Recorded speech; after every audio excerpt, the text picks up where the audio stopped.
Clay's on vacation, but we knew that this could happen, where the huge breaking news would come down about the indictment of Donald Trump, the federal indictment that we now know is reality. And so he has come off of the hiking trail here to tell us his thoughts on it. Co-host of this program, of course, Clay Travis. Here he is with us. Clay, sorry to interrupt your vacation, my friend, but everyone wants to hear your thoughts on this. Just give us your top line reactions. So, first of all, Smoky Mountains are beautiful. I was literally hiking in the Smoky Mountains, dodging bear crap on the trails just shortly ago to start the morning. But, I think a lot of people, last night when the news came down, it just, to me, epitomized the ultimate lie of Joe Biden's candidacy, which was he was going to restore normalcy and a complete respect for democracy. And instead, he has embarked us on a path that has never been taken in 240-plus years of United States history. And I think this is why, Buck, and you know this because we talked about it a lot off the air, but this is why we had Ron DeSantis on, and why when we've had so many different Republican presidential contenders on, we wanted to ask the question, would you pardon Donald Trump in the event that you are the nominee and the eventual president taking the oath of office in January of 2025? Because regardless of your politics, Democrat, Republican, Independent, I truly believe the precedent that is being set here of it is acceptable to bring charges against your chief political rival for, let's be honest, relatively inconsequential issues of procedural criminal misconduct. We're not talking about somebody committing a murder. We're not talking about somebody getting drunk and driving in a car and hitting someone, right, where there's a clear criminal action. We're talking about a definite political prosecution.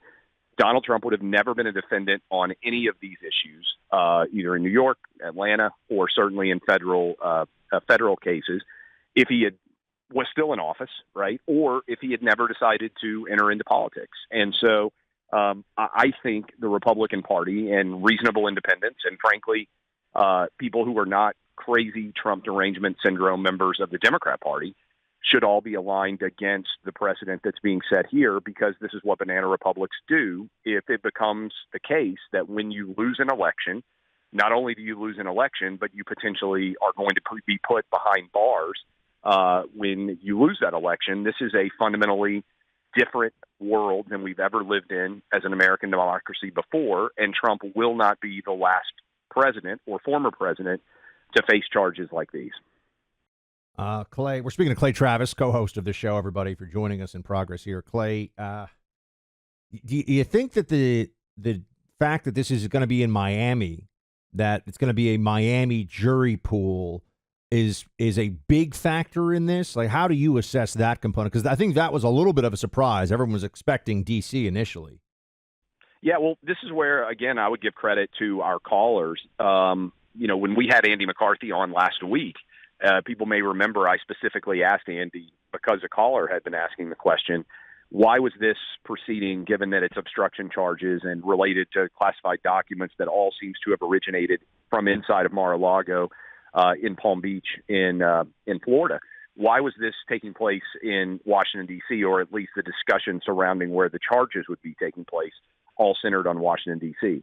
I think from a procedural posture perspective, lawyers talk all the time about the importance of forum. And I think as forums go, the charges being brought in Miami is about as good of a jurisdiction as Donald Trump could hope for. And I know we have a monster listenership in South Florida, both podcast and radio, who are listening to us right now. I think there are lots of people listening to us, Buck, who could be in that jury pool. Heck, you could be in that jury pool, if I'm not mistaken. Your wife could be in that jury pool. I hadn't thought about that until now, but that would be quite a situation. Yeah, look, I mean, you would get excluded because I don't think they would allow you to serve on the jury. But I think there are a lot of people who are listening to us right now that have the exact same political persuasions and thoughts as both you and I do about this case. Buck, I think there's a really good chance if there are 12 jurors seated in Miami, I don't think it's crazy to think that at least one of those people will, no matter what, refuse to convict Donald Trump of anything because he or she sees this as what it is, a political persecution. And, the goal would be to get those people knocked off of the jury.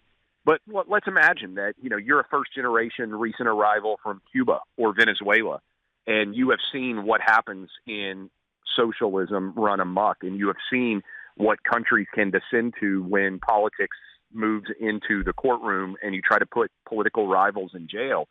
You came to this country to try to avoid living in a place where that could happen.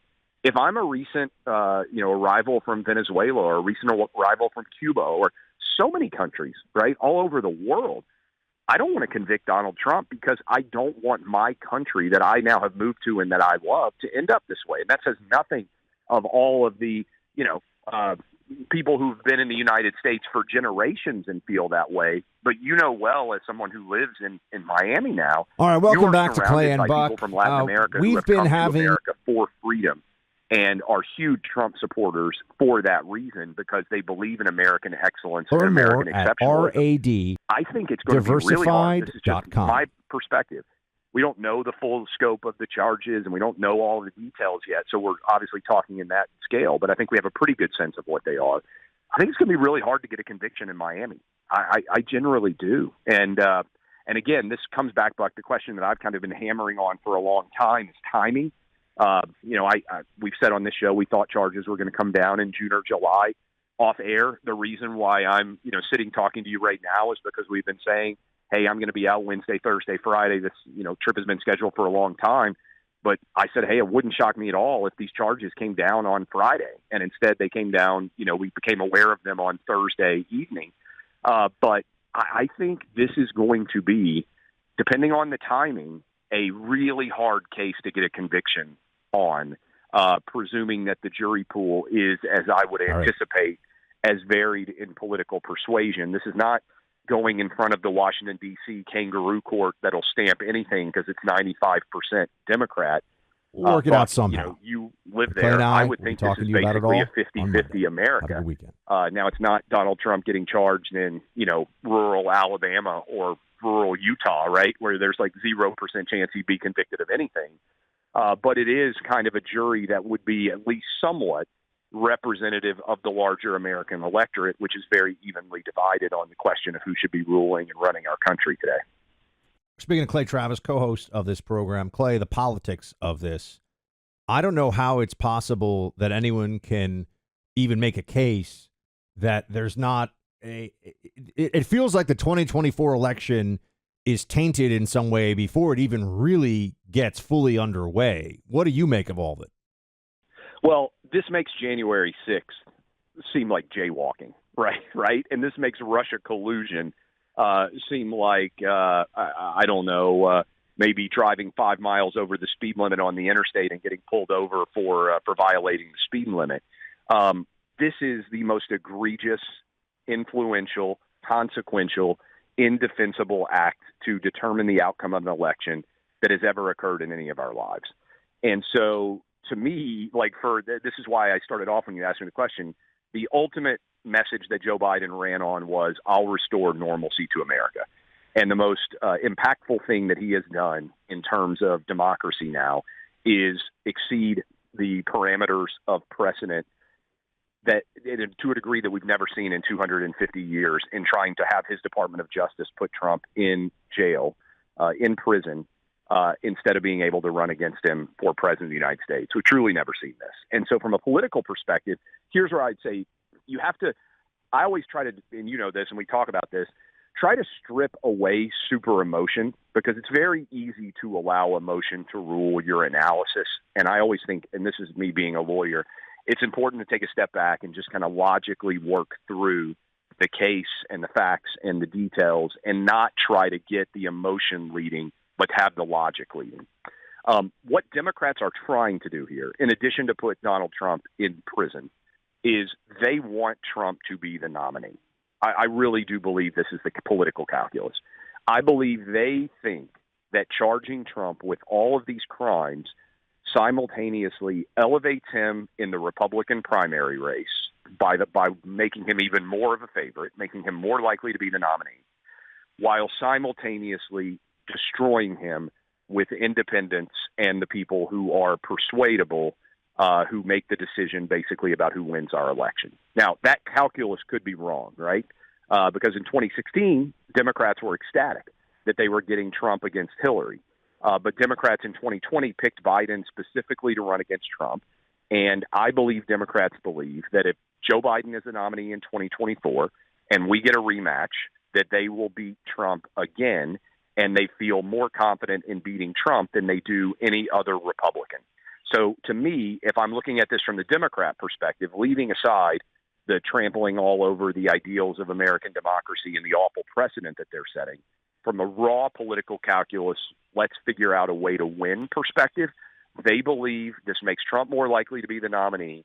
They are choosing their fighter. They want Trump to go against Biden, and they think they will beat Trump in 2024, and Biden will be a two-term president, and then Trump will be gone, too old, although they may try to drag him into the race again in 28. They think that Donald Trump is unelectable, but they want him to be the Republican nominee.